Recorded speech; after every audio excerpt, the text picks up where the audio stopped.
Welcome to the Air Raid Hour, a Cover One Network podcast. Here are your hosts, Judge Mathis and Tilt Money. Welcome in, ladies and gentlemen, to the Air Raid Hour. My name is Steve Mathis. You can find me on Twitter at Judge Mathis, joined, as always, by my co-host, Dave Tilton. You can find him on Twitter at Tilt Money. Together we are the Bills guys, presented by Picasso's Pizza and the Cover One Sports Network. And Dave, this might be the first night in a while that we haven't had really sort of like any competition from any sort of like major sporting event. So no reason other than enjoying their actual lives outside of the Buffalo Bills for people not to be in here tonight. So thank you, Connor, and thank you, RJ, for getting the chat section started. Make sure, again, word of mouth is the number one way we want to spread this show. So if you could hit that little share link, shoot a text to a friend, a family member, anyone you think might enjoy this Air Raid Hour experience here on a Monday night. And I promise, unlike Rich Eisen, who is now on week 3 of just rehashing the Stephon Diggs story and bringing on a national pundit to just say the same exact thing over and over and over again, we're actually going to have a real conversation about the Buffalo Bills this evening here as we set our expectations for the 2023 season. But before we get started today, Dave, we got to start every year like clockwork, right? I said yesterday on social media, I was like, tomorrow's going to be a bloodbath on Twitter. Training camp shenanigans are going to be afoot. Ticketmaster is going to be a pain in the butt. People are going to be mad. People are going to be angry. Before we get into that too much, I know you're an out-of-town Bills fan, sort of like me. I lived in Buffalo for the first 26 years of my life, though. Have you ever had a chance to go to Buffalo Bills training camp at St. John Fisher? Nope. I was too young when I still lived there, like lived in New York, and obviously moving to North Carolina, like it's far away, man. I mean, it's like it's hard to get up there. So I've been up there for some games and some preseason games, but not for training camp. It's tough to get up there. So, but I feel for the people, and I see the bloodbath that's happening on social media, kind of like the angry mob of fans, especially with like the resale situation and different scenarios out there. But in a way, I'm kind of like happy I'm kind of a bit removed from that in some respects because I don't have to worry about it. But I can understand the frustration that people are dealing with. But the Bills are a hot commodity, man. I mean, they're in demand. So like, that's what the reality is. They don't stink, and people want to go and they want to see these guys up close and personal in training camp. So I get it. I mean, it's pretty crazy. Like when I was a kid during the drought years. So like my formative years of being a Bills fan, I could literally just drive down to St. John Fisher, which is about an hour, 15 minutes from my house, any day I wanted. I could walk right up to the gate. And this is back in the day of paper tickets. You would print them off online, or you get your paper tickets from like Tops Friendly Markets or wherever it is, Wilson Farms, and whoever had extra tickets, they would just leave them at the gate, and you could just pick them up off the ground or pick them up off of the gate, and you could just walk right in with somebody else's extra ticket. There was no worry or concern about trying to get in. And this day and age with technology, like it's awesome and all that you no longer need paper tickets, but between when you're actually paying for events and like the fees that go along with Ticketmaster and all these other different things, like this digital technology and this digital age also has sort of some negative effects as well. And it's more difficult for people to get into training camp. I feel like, and here's what bugs me is I feel like people are going to, all the season ticket holders went online today, and I'm not trying to point out anyone, because I would probably do the same thing if I were them. They all went in and they tried to get as many tickets as they could. And they're probably not going to use all those tickets. Well, I'm going to go get 6 tickets, but then only 4 of my buddies wanted to go. So I got 2 extra tickets. And like those 2 extra tickets are going to get wasted. And it's just, I don't know. It's, you mentioned it. It's a good problem to have because the Bills are good. The Bills are a hot commodity, but between the new stadium and the Bills being as good as they are, it's just a tricky situation right now, because it feels like being able to participate in person with a lot of these Buffalo Bills events, whether it be practices or whether it be games, it feels like it's becoming a lot of like the haves versus the have-nots. And I don't know, maybe it's always been that way. I just haven't noticed it as much because, again, I went to Bills games more during my formative years. My season tickets were age 16 to 26, but yeah, it's crazy. And I feel so bad for a lot of people who might not be able to go to afford the games, and they want to go to training camp, and they have little kids who want to get autographs. And it's just such a cluster trying to get into training camp. I mean, there's a lot of factors I think that have bubbled it up to the situation it's in right now, right? Obviously, the Bills being good and being a Super Bowl contender is a huge factor in that. The Bills having Josh Allen is a huge factor in that. The NFL and these third-party services that they're partnering with, Ticketmaster. like regardless whether it's tickets or other things, right? It doesn't really matter whether it's Ticketmaster or any other partner the NFL has. The NFL is there to make money, and these third-party partners they have are there to make money, and consumers are going to feel it, and they're going to basically put you to the test to say, go right ahead and don't buy it if you don't want to. But the NFL is king, and the NFL has only increased in popularity over the last 10 plus years.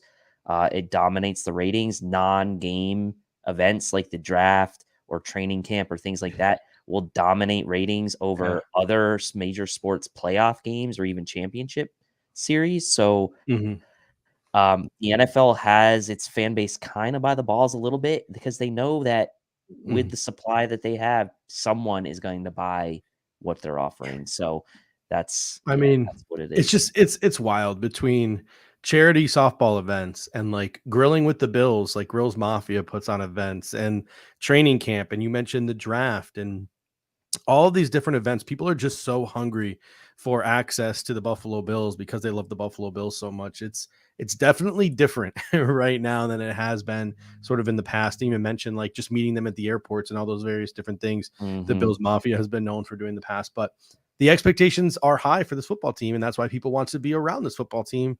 And that's the sole focus of tonight's show is we're going to break down our expectations for the 2023 Buffalo Bills. What do we think the offense is going to look like? What do we think the defense is going to be look like? What do we think statistically some of the Buffalo Bills players should accomplish this year? Those are all the various different things that we're going to break down on tonight's show. But first, this show is presented by Picasso's Pizza. 4 great locations in Williamsville, West Seneca, Lancaster, and Blaisdell. Buffalo Pizza since 1980. You can order online at picassospizza.net. And if you're an out-of-towner like us, you can even get it mailed to your home. And I can tell you from experience, it's just as good as getting it fresh from the restaurant. Again, that is picassospizza.net. All right, so let's break it down. And William Trout comes in and says, "Judge without glasses, I can barely recognize you." I don't know why it is just stifling hot in this room right now. If I turn my fan on, it will affect the audio. So I am just hotboxing this evening here in my office / baby diaper storage room, because behind me on the other side is just piles and piles up to the ceiling of baby diapers. I am just smoldering today. You can probably see the sweat dripping from me. I have no idea why, but it is extremely hot in here. So I apologize for that. Hopefully more people listen via podcast this week than they do over on YouTube. So it's not as embarrassing for me, but I apologize for that. I have no idea why it is so hot, but probably hot because I'm just thinking about the Buffalo Bills and I'm thinking about how they're going to be doing this year and the expectations for the team this year. And let's start with the offense for the Buffalo Bills. It's a new look offense in year 2 under Ken Dorsey. And you know it's going to be different because a number of things occurred this offseason. Number 1, there was no challenge for Gabriel Davis at wide receiver number 2. Buffalo Bills didn't go out and get DeAndre Hopkins. They didn't go out and draft a boundary wide receiver in the first 2 rounds of the draft. They didn't go out and sign Odell Beckham. It's Gabriel Davis and then a bunch of sort of auxiliary receivers behind him. The Buffalo Bills added Dalton Kincaid, which adds another tight end who needs to be on the field to this offense. So that's going to be different. There was the influx of Damian Harris and Latavius Murray, 2 more powerful backs, as opposed to what we had last year in guys like Devin Singletary, who is now gone. There are 2 new guards on the offensive line. One was sort of expected, Connor McGovern, that sort of like finesse, pass blocking, left guard. But then the other one, possible starting right guard, 2nd round pick, Osiris Torrance, broke the mold a little bit. He's more of that bigger, more powerful type of dude. So there's all these new pieces on offense, and it sort of gives you the hint that things are going to look different for the Buffalo Bills. What does this all mean for the Buffalo Bills offense in 2023? What do you think it is going to look like? Well, I would say that I lost Judge there for a second. I would say that to answer Judge's question while he's figuring things out on his side, I do think based on the personnel the Bills have brought in, whether it's Latavius Murray and Damian Harris at the running back position, or whether it's guys like Osiris Torrance or beefing up the interior offensive line with some of the free agent signings, it certainly seems like to me the Bills are going to make a concerted effort to at least not necessarily shift fully to a more power based scheme or running game or whatever you want to, it's not going to be that, but I think you will see more of it in the Bills offense in 2023. And I think the Bills will try to establish a little bit more at the line of scrimmage, I think early in games or throughout the season. I think dictating the line of scrimmage on offense has been something that the Bills have been lacking on offense, and they've obviously been able to overcome it. Don't get me wrong. The offense is obviously still very prolific and very, very, very near the top of the league in points scored and statistics and all these other things. But I do think when you look at it from the eye test, they do need to establish the line of scrimmage a bit better. And I think bringing guys like Torrance in and a guy like Latavius Murray, who's known for his ability to kind of just churn through contact, same with Damian Harris. I don't know statistically that you're going to see a huge difference year to year, like anything's going to pop out, obviously in the box scores necessarily or at the end of the season. But I do think you will see some philosophical shift to more power, more swagger on the offensive line, and a little bit more establishment of that line of scrimmage, especially on the offensive side of the ball. So that's on offense. My expectation, I think that the pieces are there for Ken Dorsey, and I've said this on the prior shows, is that I think given the offseason he was handed, the cap situation he had to navigate, the draft, free agent signings he's been able to make, and being patient, a guy who self-admittedly is not very patient, and Brandon Beane, he's set the table for the coaching staff, in my opinion. So it's now up to Ken Dorsey to kind of use these pieces. And obviously a guy like Sean McDermott is going to have say-so when it comes to the draft and free agency. So you would think there is some sort of consensus in the building that they're going to maybe move to a little bit more power oriented while not totally losing their identity from the last couple of years. Yeah, it's about keeping your identity that you've had for the last 3 years, with Josh Allen being a perennial, MVP candidate, but at the same time blending in other elements and looking for mismatches. And I think what you're going to see this year from the Buffalo Bills, and especially short yardage situations, is you're going to see a little bit more maybe of a power-based approach, or you're going to see them use size to dictate to their opponents, what they can do, because the Buffalo Bills went out and they looked to add size, whether it's Damian Harris, Latavius Murray, Dalton Kincaid. Bills look to beef things up a little bit. So whether it's 12 personnel with 2 tight ends, whether it's implementing Reggie Gilliam more, whether it's having, a power option at running back and guys like Damian Harris or Latavius Murray to run behind a more powerful right guard, and in a guy like Osiris Torrance next to a guy like Spencer Brown, who struggles in pass protection but has always been a pretty dominant run blocker, you're going to see elements mixed in. But you mentioned Brandon Beane gave Ken Dorsey all of the pieces.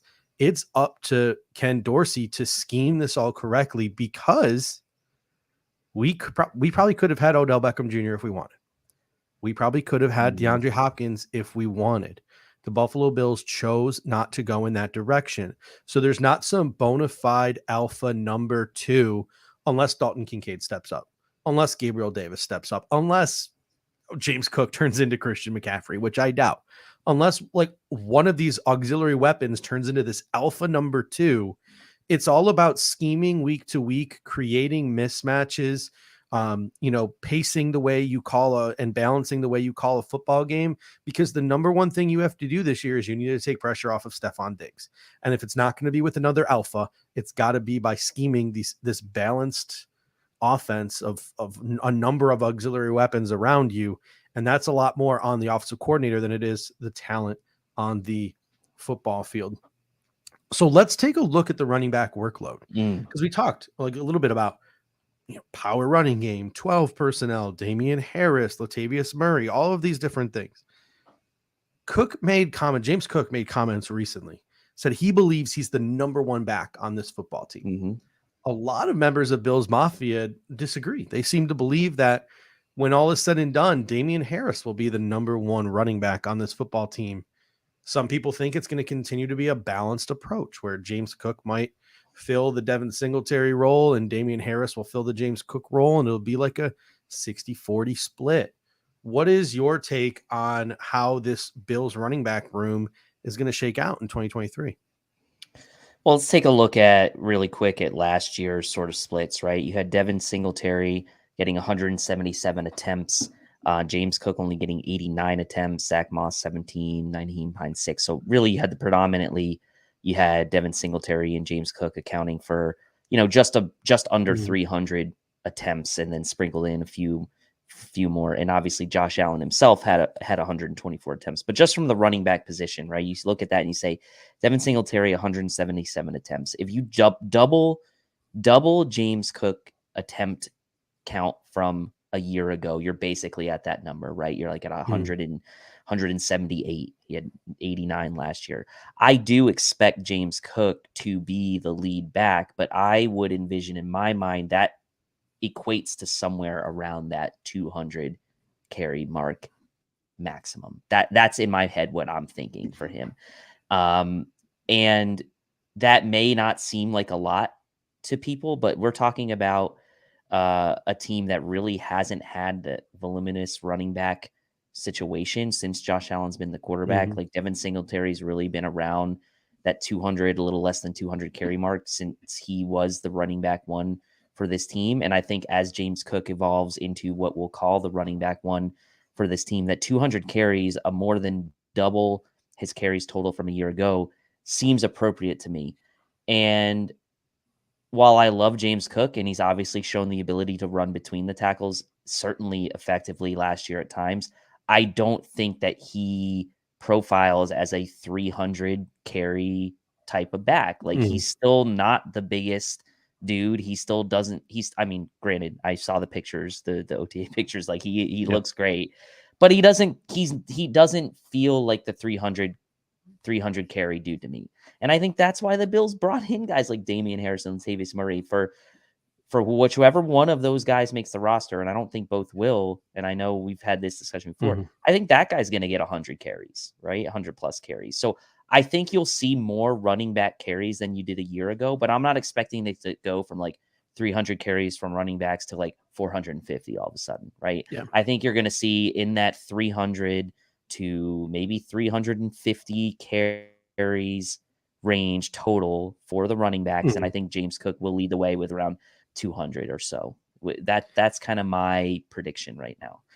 Yeah, I'm with you. Like I think I would like to see Josh Allen carry the ball less. And I know it's part of his game. And I'm not saying I want to see Josh Allen stop being used as a running back because he's highly effective.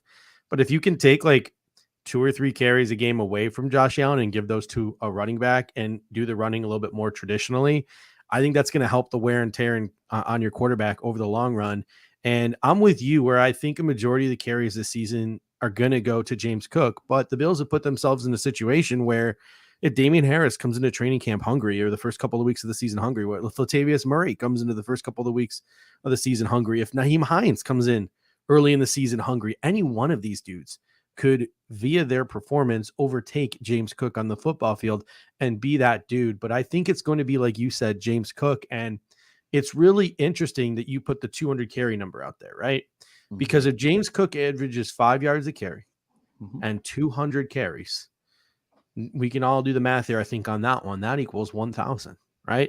So I think that James Cook this season could have a chance to possibly, maybe he probably won't. He'll probably hover around it, get within 150, 200 yards of it. He probably won't get over it, but James Cook could be the first Bills running back to push 1,000 yards since Shady McCoy in 2017.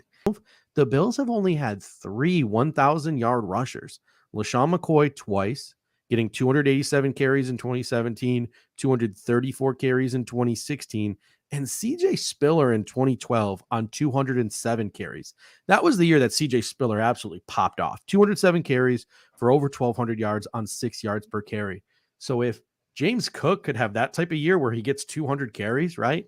And pops off for like 1,100 yards. I think the Bills offense have been very successful, because that would be a really, really good season for James Cook. That would mean 5+ yards average per carry. But that's the interesting thing, because there was a tweet that our guy here, he always hosts the show when I'm unavailable, Hans Uber Hansen on Twitter. He had a really interesting post today. Bills leading rushers in our 2022 wins. We had 14 wins, including the playoffs in 2022. Week 1, Josh Allen with 56 yards. Week 2, James Cook with 53 yards. Week 4, Josh Allen with 70 yards. Week 5, Josh Allen with 42 yards. Week 6, Devin Singletary with 85. Week 8, Devin Singletary with 67. Week 11, Devin Singletary with 86. Week 12, Josh Allen with 78. Week 13, James Cook was 64. Week 14, Josh Allen with 47. Week 15, Josh Allen was 77. Week 16, Devin Singletary with 106. Week 18, James Cook with 45. And then the playoffs, week 19, Devin Singletary with 48. For those of you at home, of the 14 wins last year, Josh Allen led the Bills in rushing in 6 of those 14 games. Devin Singletary, 5 of those 14 games.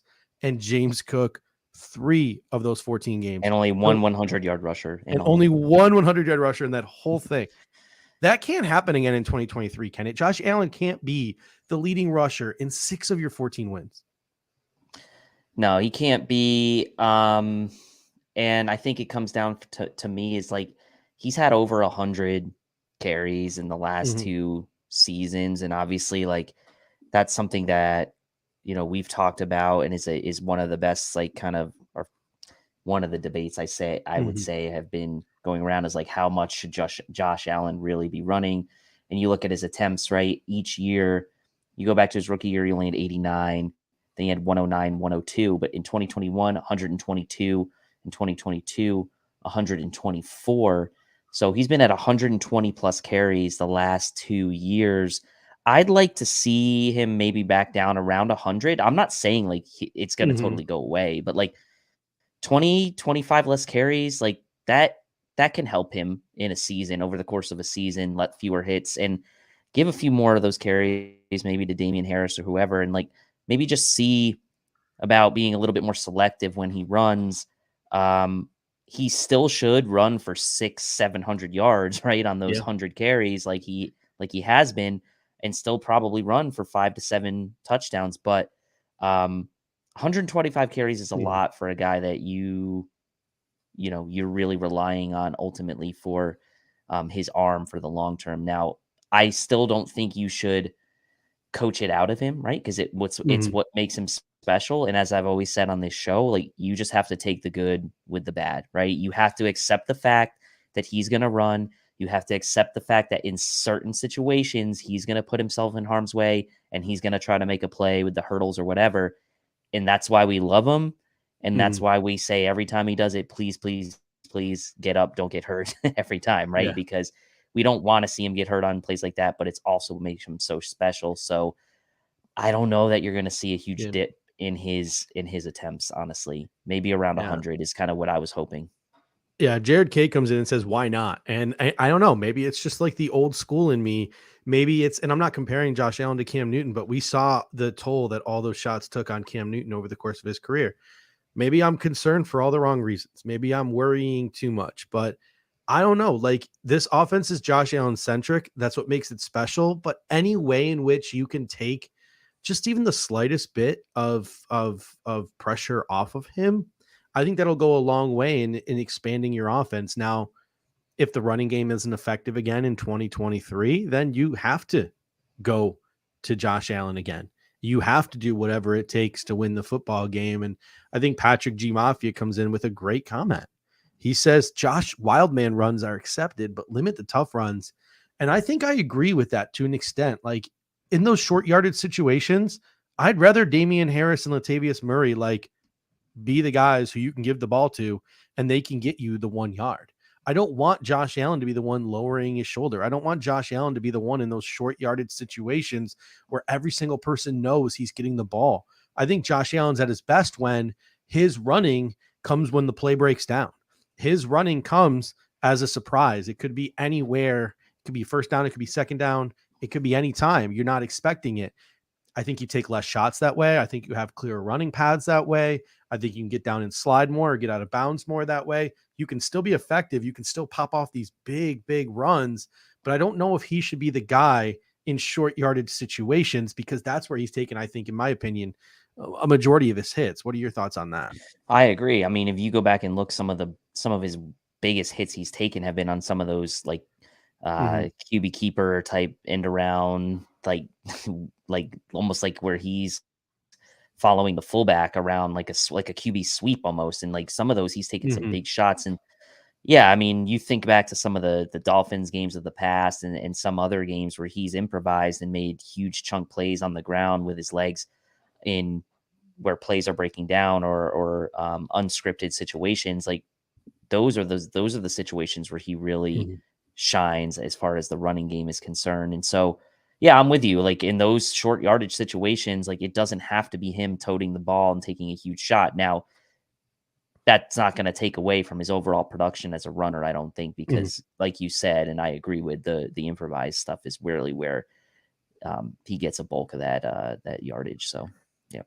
Traz comes in here and says Cook will also probably have 500 plus receiving yards. People are underselling his ability to catch and run after the catch. And that's a perfect segue, because I want to talk next about the passing game and the wide receiver target share in 2023. And obviously, it's all centered around Stephon Diggs and getting Stephon Diggs his 160 plus targets every season. But to me, the passing game this year, the biggest question, in my opinion, is not Stephon Diggs, but it's Gabriel Davis. Davis steps up. I think the Stephon Diggs problems go away, because teams aren't able to bracket Stephon Diggs and focus on Stephon Diggs the way that they do. And lately, there's sort of been a lot of Gabriel Davis on the timeline this month. A lot of it due to Matt Harmon of Reception Perception. He sort of put out his graphs and his charts on Gabriel Davis and shows how he's been utilized and how his route tree has been pretty much limited his entire career.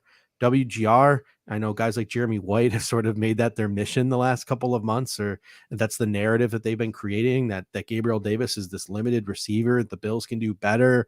Joe Marino has sort of also echoed that statement. He believes that Gabriel Davis is incapable of running a more complex route tree. He's made the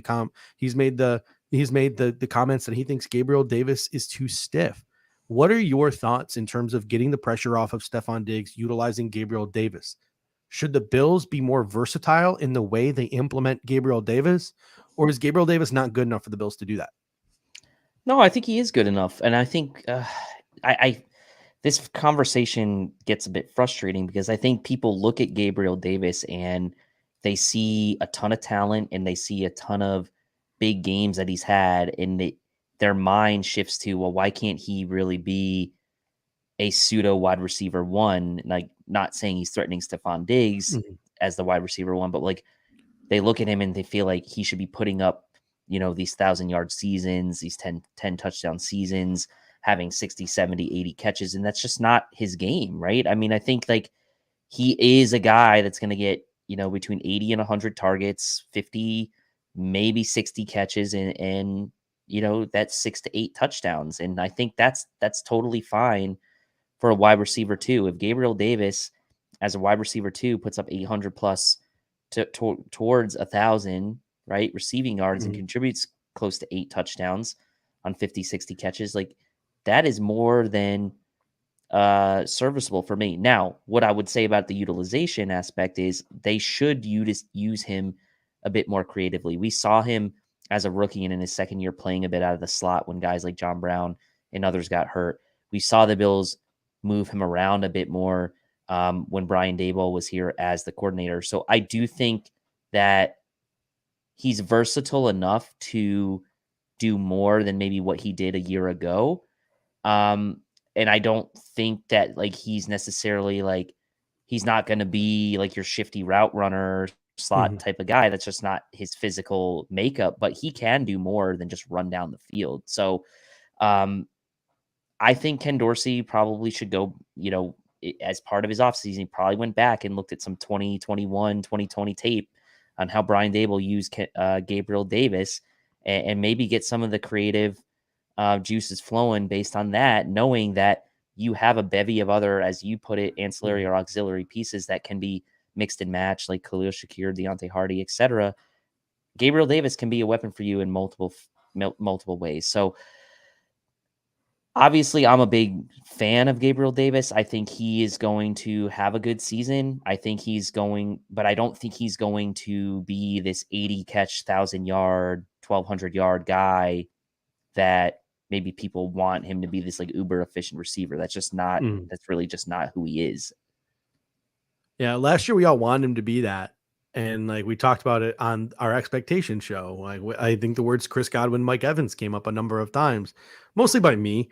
But then he ended up going out in the field and not doing that. So maybe this year, when no one expects anything, he goes out there and puts up earns that contract. But that's the fan in me talking. But I think in terms of what you're saying, Eric Turner, Anthony Prohaska, what they've been saying, compared to sort of like what maybe Joe Marino, Jeremy White, Matt Harmon of Reception Perception, what they say, I think at the end of the day, like the truth lies a little bit in the middle. Like everybody's sort of right a little bit.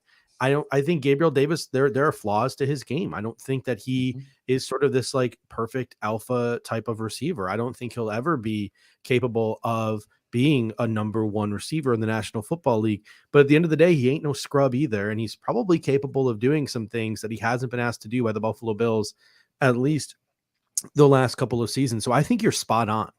Like week 1 in the LA Rams game, they ran that play action and then hit Gabriel Davis over the top for that touchdown early in the first quarter for the first touchdown of the season. And then like, I feel like we never saw that again. And we saw that a lot in 2021, where the Buffalo Bills utilized play action to get Gabriel Davis, open, used his blocking ability and the fact that he's such a good blocker to the advantage, getting teams thinking that he was run blocking, getting him out in space, getting him wide open, scheming him open, right? He's our best blocking receiver, says Trip McMahon. That's why he's on the field more than any other receiver when he's healthy. So there are so many pluses to his game. And this is where, again, it's on Ken Dorsey. It can't just be, you mentioned it in the comment section earlier, Josh, go play hero ball. Hey, everybody go run a route. Josh is going to run around and maybe someone will finally get open. Like it can't be that. There has to be a purpose. There has to be like Sean McVay and Kyle Shanahan. Their offense is built around scheming guys open, not guys going and getting themselves open, but scheming guys open.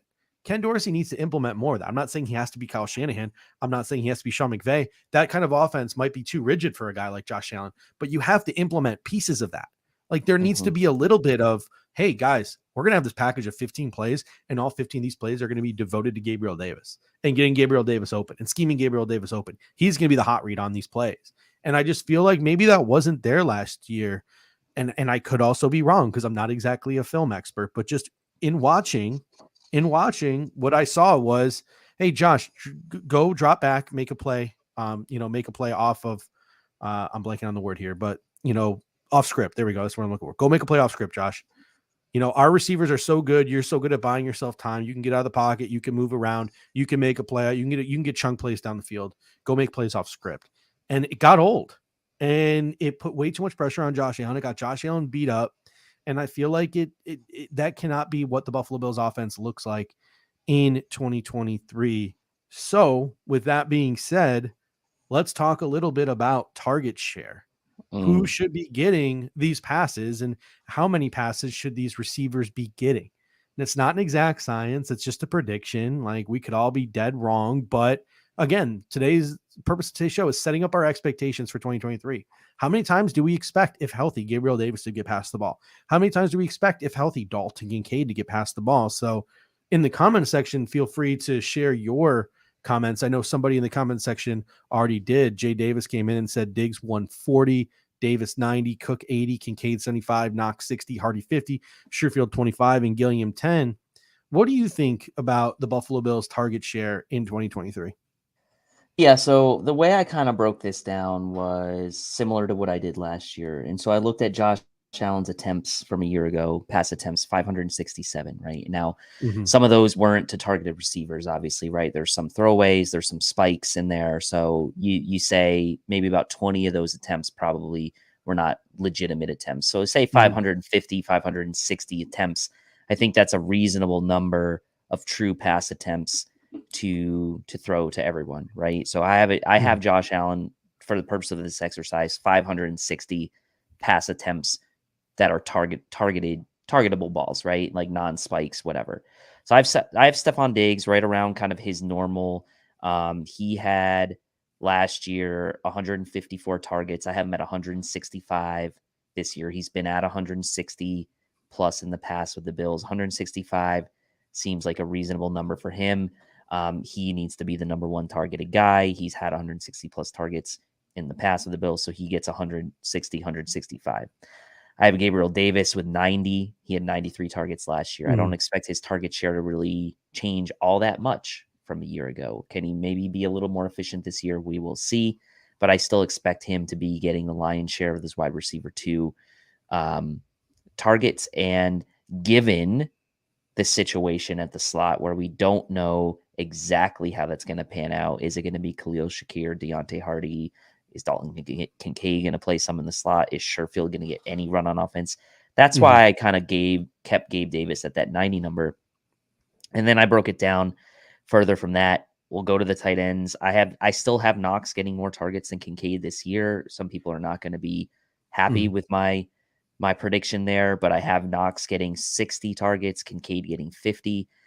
Now, before you jump down my throat on that one, Knox got 65 targets. Last year, the next closest tight end was Quentin Morris with 11. So you'll notice that I do have a good 50 plus more targets going to that position this year than the Bills targeted a year ago. And that's because we have targets that are going to be removed from the likes of Isaiah McKenzie. We have targets that are going to be removed from really McKenzie's 65. Those are 65 targets that kind of need to be reallocated. So a good chunk going to Kincaid. Hardy and Shakir, maybe 20 to 25 each. Justin Shorter, maybe 15. Sherfield, single digits probably. And then I had collectively the running backs getting about 100 to 115 targets in the passing game. So to keep that in perspective, a year ago, we had Devin Singletary actually got 52 targets in the passing game. James Cook, 32. So that's 84 right there. Zach Moss, another 8. Nyheim Hines, 9. So that it was over 100 targets last year to the backs. I expect that to be over 100 this year, but with a bulk of those going to James Cook, and I don't think Damian Harris will be involved much in the passing game.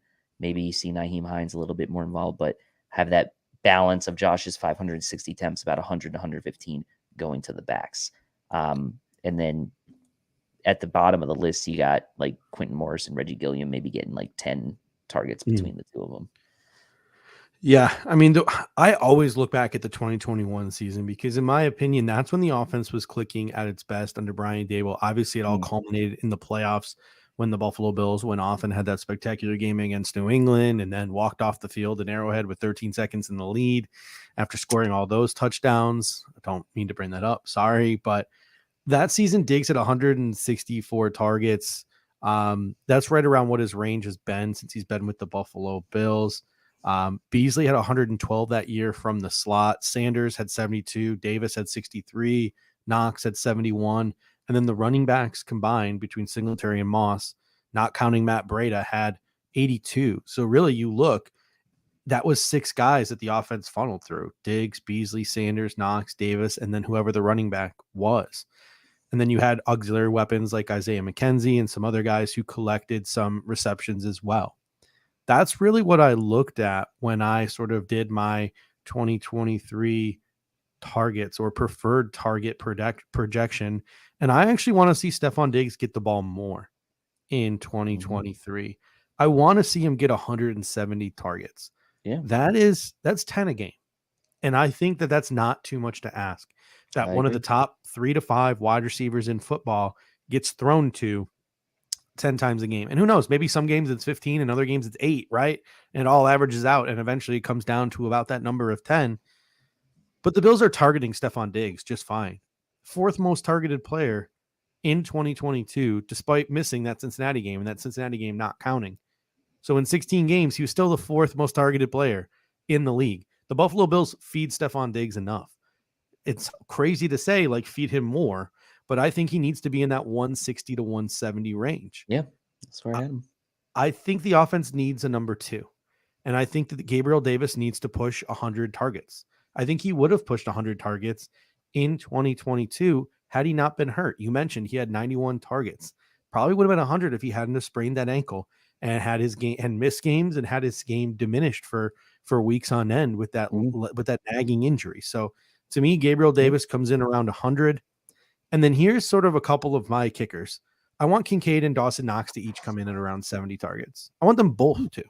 I don't want one to out-target the other. If one is going to out-target the other, I hope it's Kincaid.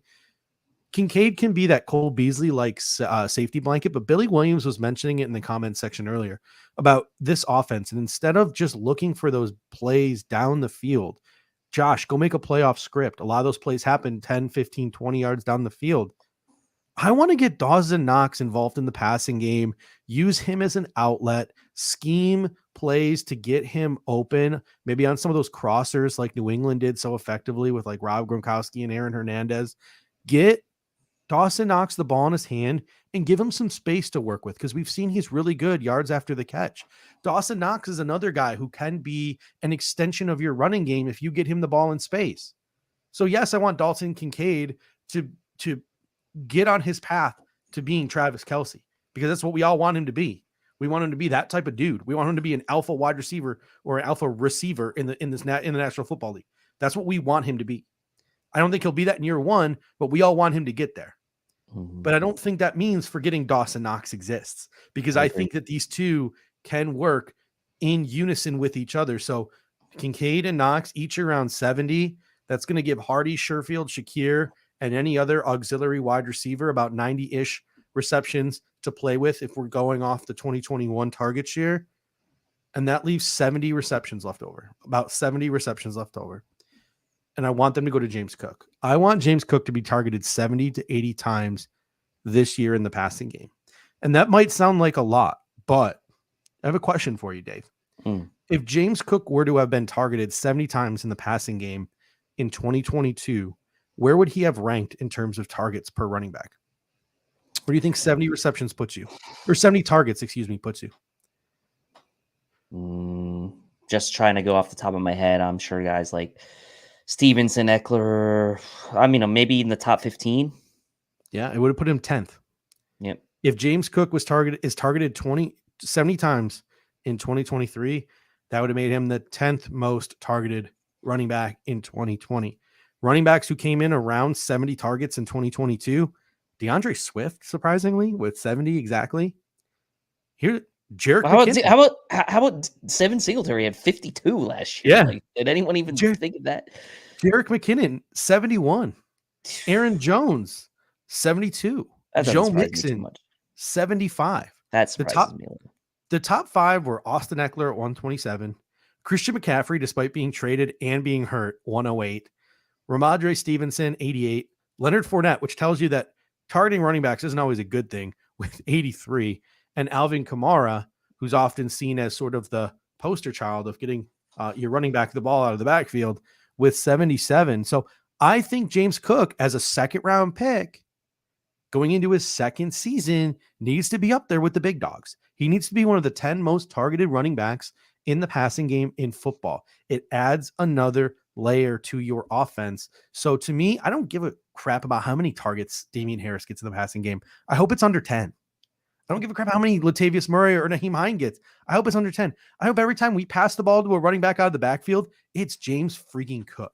And I hope that he is the beneficiary of that. And the Buffalo Bills sort of utilize him as that. He gets 200 carries this year and he gets 70 targets in the passing game.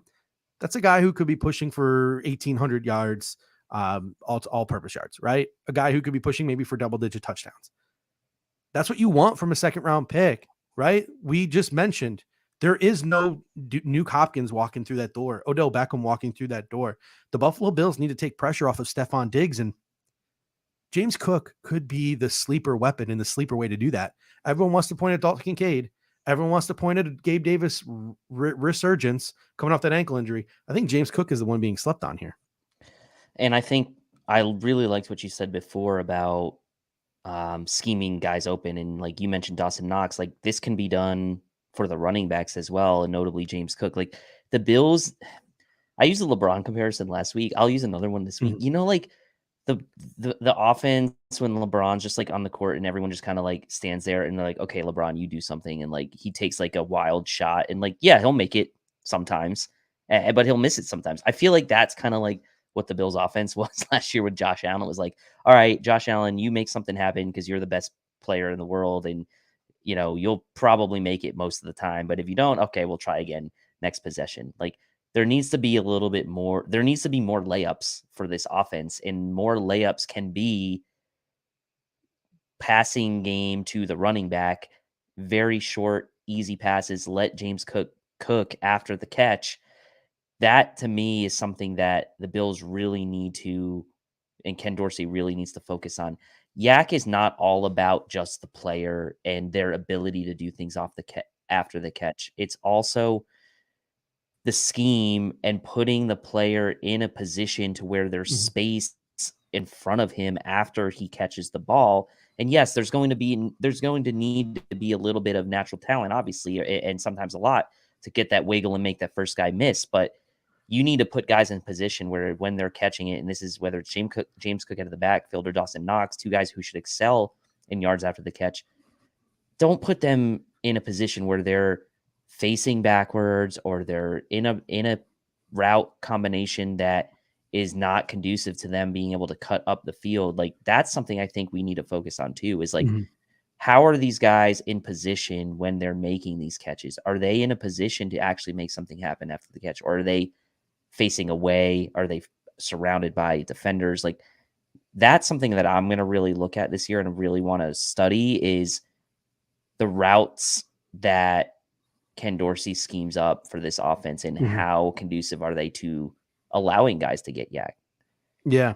Because I mean, he's vital. Like as we mentioned, it's Diggs, and then it's a bunch of, at least for now, auxiliary pieces. There's no second alpha on this offense. Could Dalton Kincaid step up and be that alpha? Could Gabriel Davis step up and be that alpha? Could James Cook step up and be that alpha? 100%. Someone could step up and take that mantle. But right now on paper, where guys like Kincaid and Cook are in their development, the way Gabriel Davis is trending, none of those guys are going to step up and be a threat that a Nuke Hopkins would have been across from a Stephon Diggs. So it's up to Ken Dorsey to scheme guys open, to get them yak, to get defensive coordinators thinking about guys other than Stephon Diggs. So Stephon Diggs isn't consistently bracketed and taken away. We saw how many times last year they would put their second best corner on Stephon Diggs, but then they would bracket him with a safety and put their number one on Gabriel Davis. We have to scheme in a way this year to where teams can't really utilize that as a tactic for taking Stephon Diggs out of a football game. The last thing I want to get to here with target share is I'm not saying we have to expect this right away in 2023 because guys take time to develop, but James Cook was a second round pick and Dalton Kincaid was a first round pick. So I think it is okay for us fans to have high expectations for them. And I think it's okay for us to look at them and think, I hope that by the time they hit their stride, they're more than just auxiliary pieces for the Buffalo Bills. Again, I don't know about 2023, but I'm imagining, Dave, a scenario where Kincaid and Cook become legitimate playmakers in the National Football League. And imagine a world where Dalton Kincaid develops into a tight end that demands 100 plus targets a season. Imagine a world where James Cook demands 100 plus targets in the passing game a season, like an Austin Eckler or a Christian McCaffrey or an Alvin Kamara. Imagine a Buffalo Bills football team where you have Stephon Diggs, Dalton Kincaid, and James Cook, three players playing three different positions who are all playing at the caliber or the level where they all demand 100 plus targets. That could be a ridiculous, scary offense. And the Buffalo Bills, that's a second round pick. That's a guy you trade a first round pick for, and that's a first round pick. It's not unreasonable to expect those things from those players, even if it's not this season, from guys like Kincaid and Cook. Yeah, and I think the Bills, I think if you're looking ahead, it would be nice for them to have a quote big three right? And they've been trying to kind of maybe find who those guys are behind Stephon Diggs for a couple of years. Was it Stephon Diggs, Gabe Davis, and Dawson Knox? Was it Stephon Diggs, Gabe Davis, and Cole Beasley? Like, right? Like, there's been multiple combinations. It's never really been the running back as part of that equation, and it's never really. It kind of has been in moments Dawson Knox as part of that equation, and as a default, he probably is in that group, right? It probably was Knox, Davis, and Diggs. And maybe in years past it was Beasley, Diggs, and not like whatever.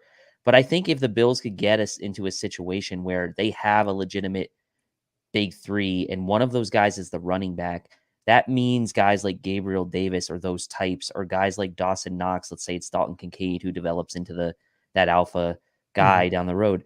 Now all of a sudden Gabriel Davis and Dawson Knox, guys like that, are like fourth options or like part of your four-headed monster. Then that is a lot of potential for an offense like that. But we are also maybe getting a little ahead of ourselves, but I also understand as fans with the draft pick investments you've made and guys like Kincaid and Cook, you want them to translate into big time players because of the investment you made. And obviously the Bills want that to happen too. So yeah, I hope that happens sooner rather than later as well.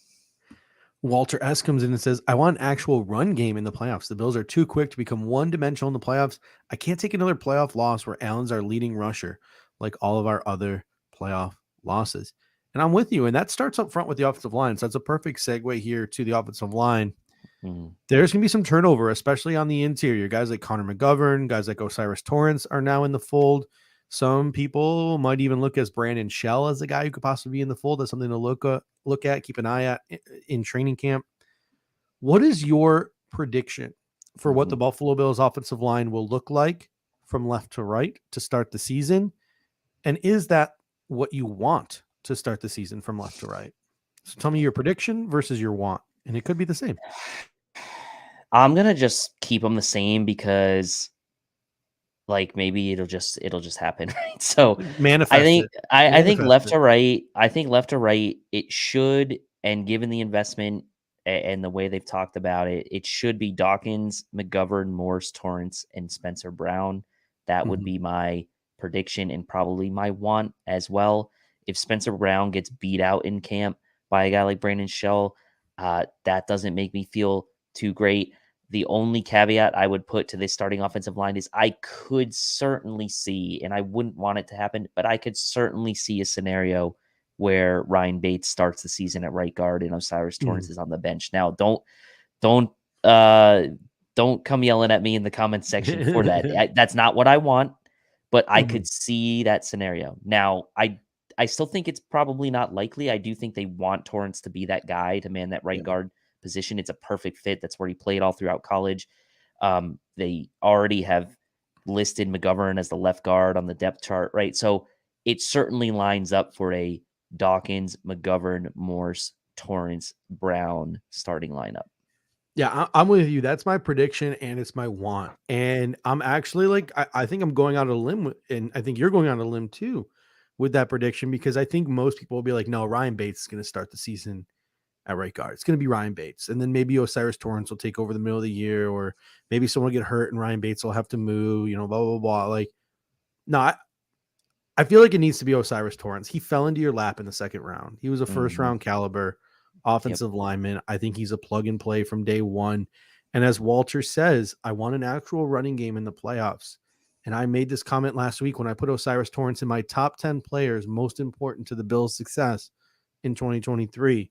He brings a different dynamic to the offensive line. He has this powerful base, this powerful anchor, and he, I think, can slow down or stymie the Chris Joneses of the world, the Quinnen Williamses of the world, the Christian Wilkins of the world. I think he gives you a better shot than the guys like Ryan Bates do, than even guys like Connor McGovern on the left-hand side do. Those guys get pushed around a little bit. I don't think Osiris Torrance is going to have that same problem. And also in that same breath, he's just such a powerful dude. I think he's just such a natural people mover in the running game that he's a guy you can look to run behind, especially in short yardage situations. And he's a guy who I think single-handedly can get the running game going because he's such a people mover. So I'll be really disappointed if the Buffalo Bills do not find a way to get O'Cyrus Torrence on the field week 1 of the regular season, and it's Ryan Bates starting at right guard, because one of two things will have happened. Either O'Cyrus Torrence just wasn't ready, or the Buffalo Bills are playing scared. Like that, one of those two things will end up being true, or there's an injury. So one of those three things will be true. And I really, just everything I've seen from O'Cyrus Torrence, if he's not starting week 1, I think it's the Buffalo Bills playing scared and giving the nod to the veteran over the better player. So I'll be really disappointed if I don't see him starting week 1.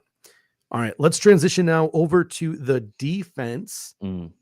Ken Dorsey going into year 2 as the defensive play caller. Buffalo Bills are going to have a new play caller for the first time since Sean McDermott took over the Buffalo Bills in 2017, and that is the man himself, Sean McDermott. The talent is there on this defense. On the edge, you got guys like Vaughn and Groot and Floyd, and even in a rotation, Epinesa flashed a little bit last year. On the interior, you got Ed Oliver, you got Daquan Jones, you have Poona Ford, and when healthy, Jordan Phillips has played extremely well. At linebacker, you have an all-pro in Matt Milano. In the secondary, you have all-pro caliber players when healthy in Trey White, Micah Hyde, Jordan Poyer, Teron Johnson, to go along with a first-round draft pick in Kyer Elam and 2 guys in Christian Benford and Dane Jackson and even Taylor Rapp, 3 guys that I think a lot of teams would love to have as starters who might be backups for the Buffalo Bills in 2023. So what are your expectations for this Sean McDermott-led defense that is just chock full of talent? It is chock full of talent. There is a reason Sean McDermott became a head coach in the NFL, is because of his chops as a defensive coordinator in Carolina and going back to Philadelphia. Look, the Pagulas may have gotten lucky with Sean McDermott. Like there's a discussion to be had there, but Thank God for that notebook.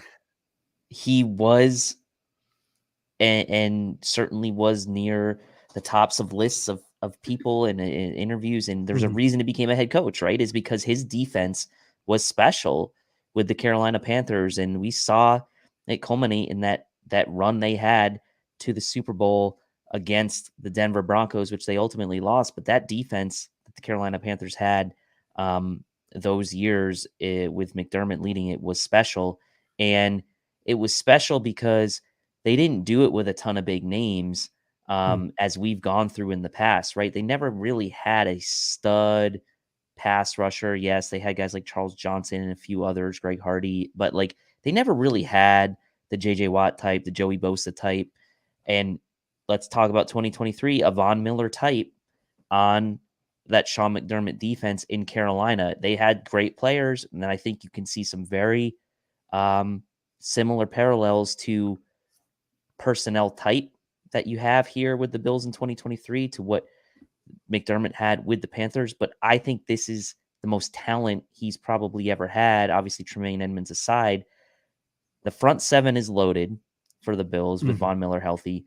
The secondary is loaded for the Bills when healthy. The real big question mark comes into the center layer of this defense, with Matt Milano kind of being the alpha of all alphas in that room right now at the linebacker position, and trying to glue all these guys together at that linebacker position. I know he's got kind of the aegis one and AJ Klein in there, but there is a lot of talent front to back on this defense, and if healthy, should be one of the best defensive lines in the NFL and should be one of the best secondaries in the NFL. So if the Bills can figure it out what to do at linebacker, and McDermott can be aggressive and be creative and do a little bit less vanilla things and figure out a way to use guys like Dorian Williams and Matt Milano and Terrell Bernard or whoever at that linebacker position, I think we're going to see a pretty special unit this year.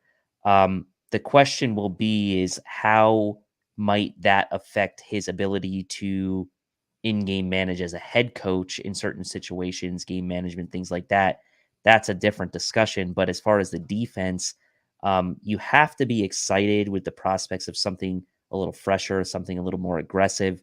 And I think we'll kind of go back to some of those roots. So this defense is loaded again, right? Regardless of whether Tremaine Edmonds is here or not, there is a ton of talent on this defense. And there is now no one else to blame, right? It's Yeah. Sean McDermott. It's on you this year. Let's see what you can do. Yeah, I'm looking at this defense, and again, in terms of DVOA, we were what, a top 2 unit in football last Yeah. year. I believe we were 1 or 2. I look at it, right? Like, so what I want from Sean McDermott is, and I want from the Buffalo Bills in general is I want the offense to be a juggernaut. That should be your focus, number one.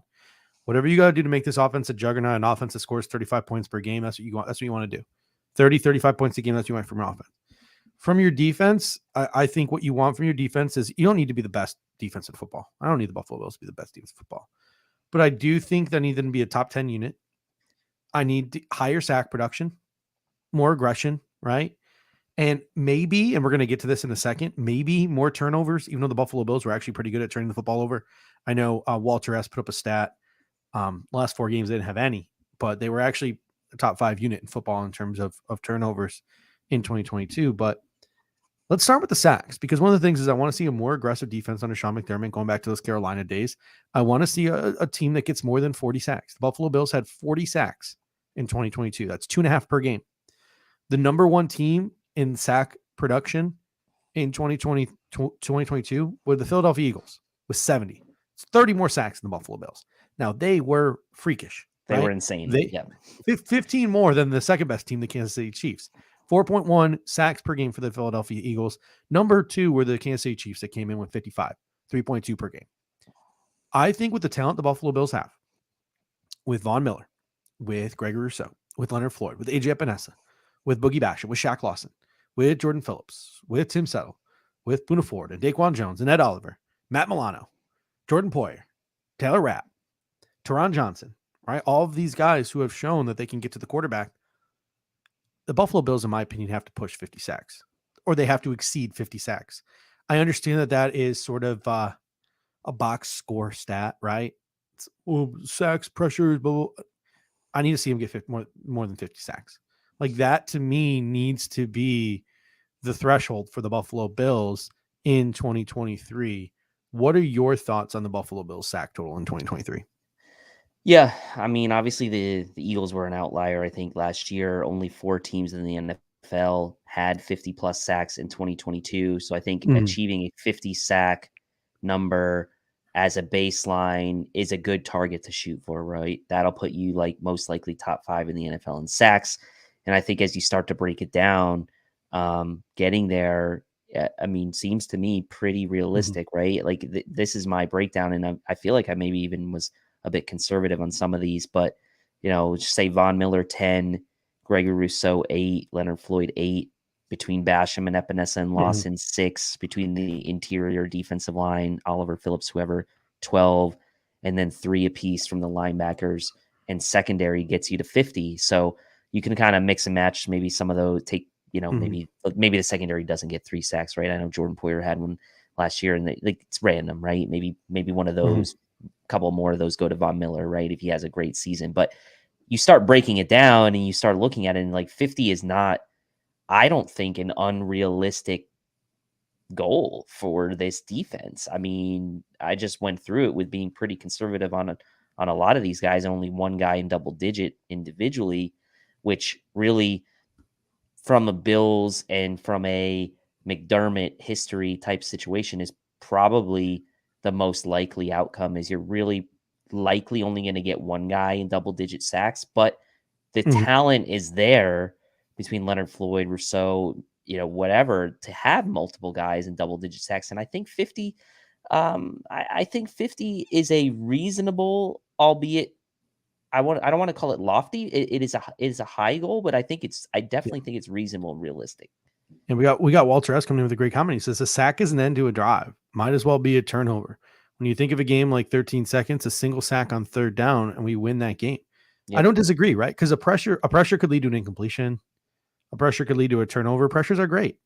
But sacks, as Walter says, unless there was that 3-week span last year where the Buffalo Bills gave up like 15 3rd and longs, where it seems like every 3rd and long the Buffalo Bills were giving up. I think back to the Vikings game. It was right around the middle of the season where they had that weird run where they just gave up 3rd and long everything.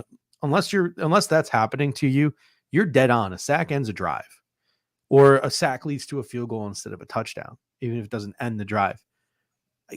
When you're playing Aaron Rodgers, when you're playing teams with Tyreek Hill and Jalen Waddle, when you're playing the Kansas City Chiefs, when you're playing the Cincinnati Bengals, when you're playing the Philadelphia Eagles, when you're playing the Dallas Cowboys, the schedule the Buffalo Bills play this year, that shit matters. Like, that matters. So taking the quarterback to the ground, ending drives, forcing punts, forcing field goals, that matters. And sacks go a long way to that. Pressures do too. But sacks, in my opinion, are more They're important because, killers. as Walter has said, they're drive killers. Traz comes in and says, we will exceed 50 sacks, be more exotic in our packages this season, with Sean calling the shots and be more aggressive. I hope so. I really, really do hope so. And a couple people come in now and said 3 sacks a game is 51 sacks. And I think that should be the goal. Obviously, you're not going to get 3 sacks every game. All teams play you different. Some teams, if you're really good at pass rushing, they'll just 1-2, get the ball out, 1-2, get the ball out. And they'll shorten their drops, and they'll use that to try to stymie your pass rush. But that helps you because they can't push the ball downfield. They can't get those shot plays if that's the way they have to play you. So there might be some games where teams choose to play you like that, and you're effective. You got to be able to wrap up. You got to be able to tackle. But there are other games where other teams are like, well, no, we need those shot plays. We need to get the ball down the field. We need to push the ball down the field. Or your offense is so good, you force them into those situations. And that's when you start to clean up, and that's when you start to get those sacks, maybe get some 5, 6, 7 sack games to go along with those 1 or 2 sack games. And they all even out towards the end of the season to average out to that 3. I have a selfish take here, and I want your take on my take. My selfish want for 2023, that if they are healthy, so say in a perfect world, Von Miller starts the season. So if they are healthy and they stay healthy, Von Miller, Gregory Rousseau, Leonard Floyd, Ed Oliver, that's 4 players. I want all 4 of them to go over 8 sacks this year. Is that unrealistic? Am I being too selfish as a fan for expecting that kind of individual sack production from not 1, not 2, not 3, but 4 players? Are you being selfish? No, I don't think. Look, I mean, Ed Oliver last year only 2.5 sacks, right? But you did have Greg Rousseau and Von Miller each have 8 last year, and AJ Epinesa had 6.5. And you'd like to think that Leonard Floyd can at least match Epinesa and more, given he's a more talented player. So you figure, okay, let's say Floyd gets that, right? Because Epinesa was 3rd on the team last year with 6.5. Let's just say Floyd gets to 8, and you already had 8 from Rousseau and Miller last year. So that leaves Ed Oliver as the guy that has to now live up to those dollars that he just got. And what kind of chip will he be playing with on his shoulder this year? Will he look at it as in, I just got paid, I now need to prove to my peers and to the fans and to the rest of the NFL that I deserve this money and ball out and maybe get his 8 sacks from the interior? Having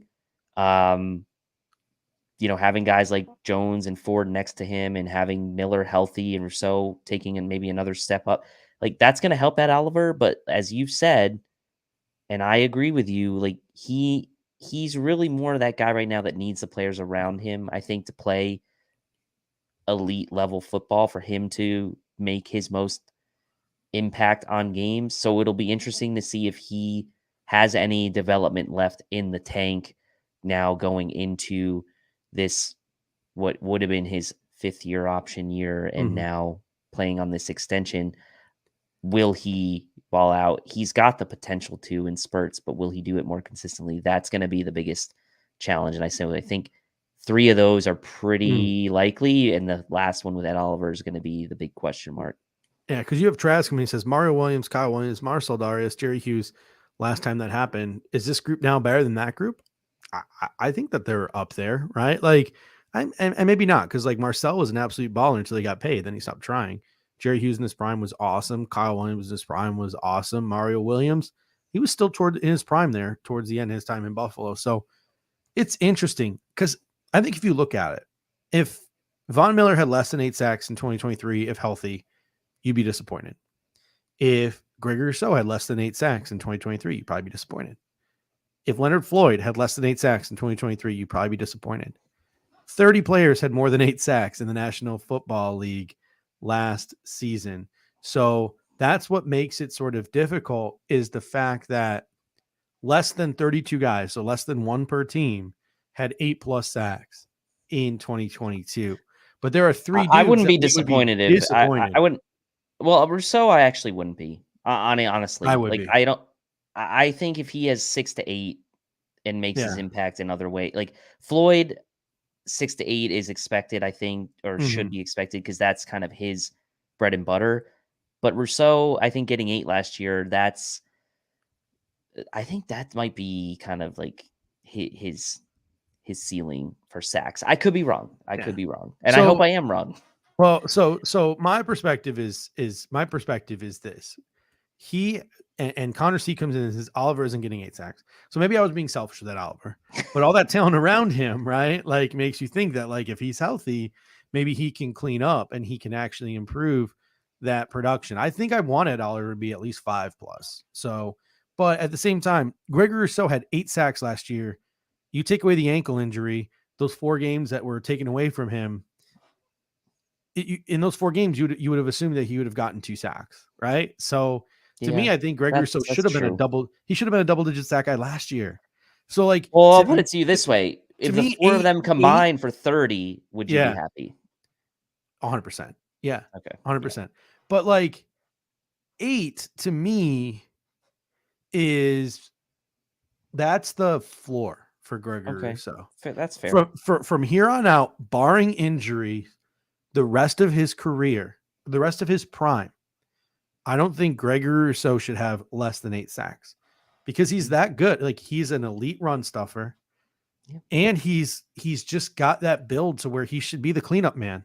When Ed Oliver, when Matt Milano, and Von Miller, when they create those pressures, Gregory Rousseau should be there to pick up the trash, to get those sacks. That's what he was known for at the University of Miami. That's how he got his 15+ sacks at the University of Miami. He should be doing that again. And hopefully Sean McDermott is using him in more exotic ways. He was true. used at Miami in the zero gap, right? Like right over the center, right over the nose of the center. Use him like that this year, Sean. Like be a little bit more creative. Kick him inside.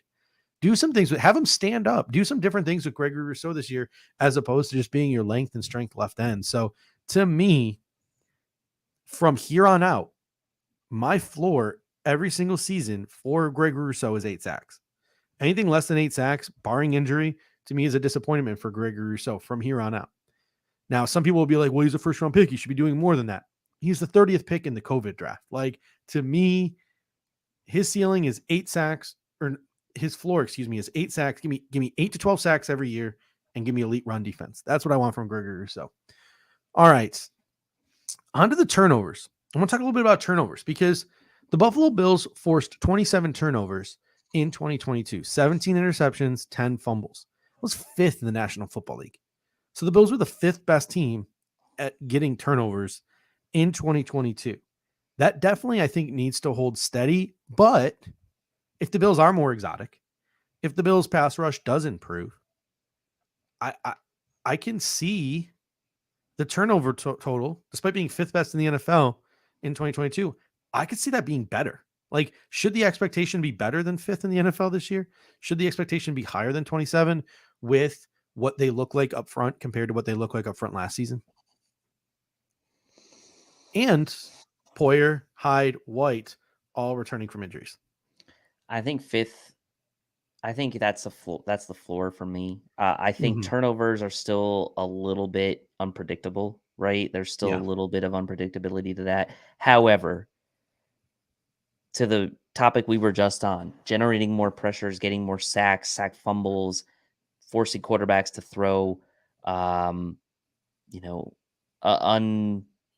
unchecked balls and like, unwarranted throws that they probably shouldn't be throwing can lead to more turnovers. Um, we have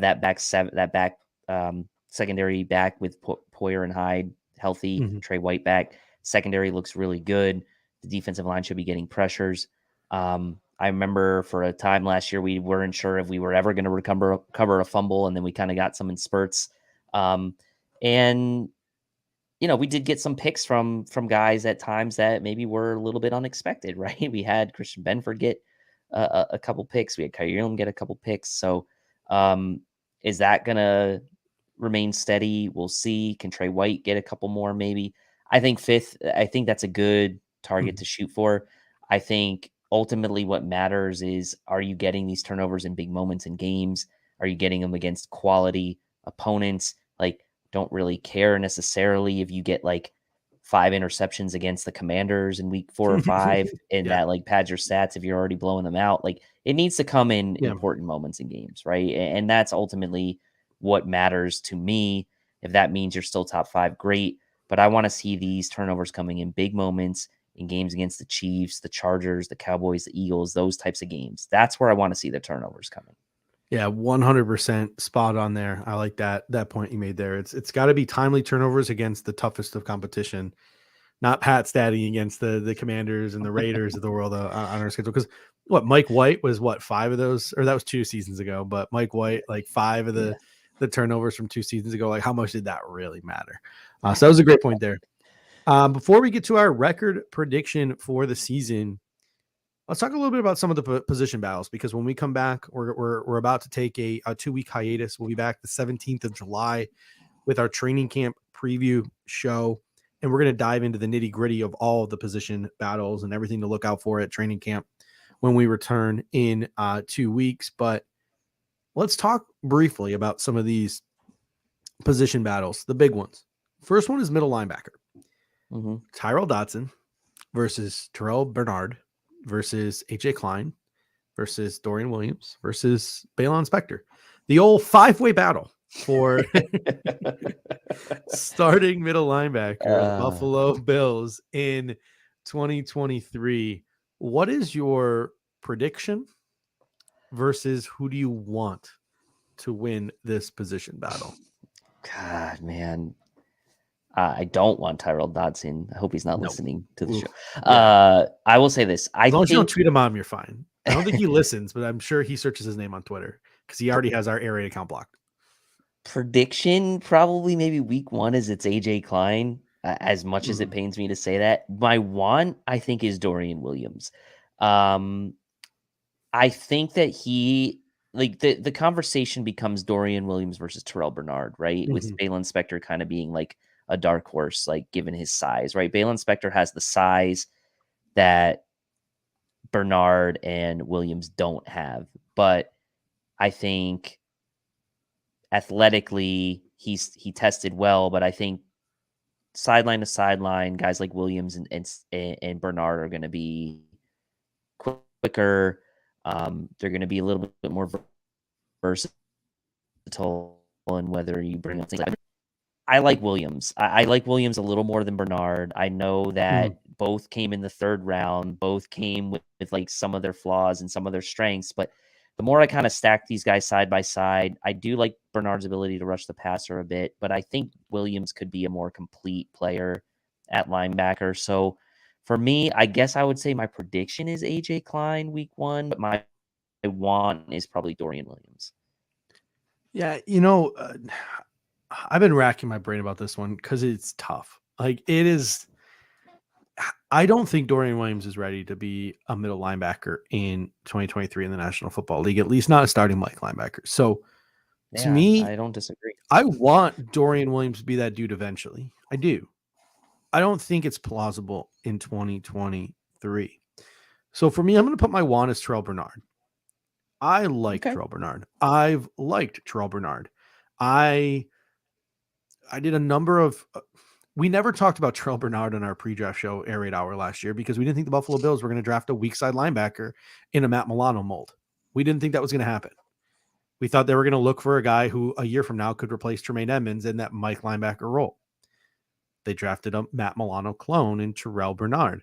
But I did an auxiliary show with Randy Hardman. We did an auxiliary podcast where we just talked about college football and players we liked. And I mentioned Terrell Bernard almost every week on that show. I was a huge fan of Terrell Bernard's game in college, and he has the ability to be a quality football player. I just never expected him to be able to see the field unless Matt Milano was hurt.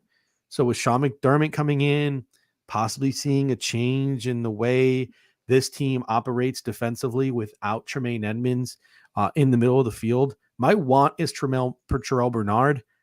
My prediction is going to be again. I'm gonna go with you. I think it's gonna be AJ Klein. I think that guys will. It's gonna be so much. It's gonna be so much. I don't know if fun is the word to use. I don't know if interesting is the word to use. Stress inducing might be the proper way to explain what that competition is going to look like. And every week, it's going to be first week of camp. Tyrell Dotson with the first team at middle linebacker. Tyrell Dotson looking good. This is Tyrell Dotson's job to lose. And then the next week it's going to be it's going to be Terrell Bernard takes the lead at the middle linebacker position. Dorian Williams gets second team reps this week. Balon Spector gets, whatever. A week after, it's going to be 3 weeks of just absolute torture because it's going to be just mixing and matching. And 1 week, one guy looks good in shorts, and the next week, another guy looks good in shorts. And one guy's going to pop off in a preseason game. And the next week, another guy's going to pop off in a preseason game. And it's just going to be hell inducing. Like, it's going to be a roller coaster. So who knows how it'll wind up. So I'm going to go with you. I'm going to play it safe on the prediction. I'm going to go with Steady Eddie and AJ Klein. But my want for 2023 is going to be Terrell Bernard. On to CB2. This is one where I don't even want to call it a want. It's my demand, right? I'm demanding this. I'm a selfish prick. Like, I'm demanding this. Like, Sean McDermott, listen to me for once in your life. It needs to be Kyer Elam. Kyer Elam versus Christian Benford versus Dane Jackson. I feel like it's going to be Dane Jackson. You're going to see me podcasting bald next year because I'm going to rip all my hair out if it's Dane Jackson. What are your thoughts? Oh, it can't be, man. Not after the way Elam ended the season last year. Playing pretty well. If you look back at the snap share, he got about 50% of the defensive snaps across the whole season. And like, obviously he had the 2 interceptions. Eric did a great film breakdown and interview with Kyer, which is, I highly encourage everyone to go watch that out on the Cover One channel. As AK Cash just says, talk about dominating people.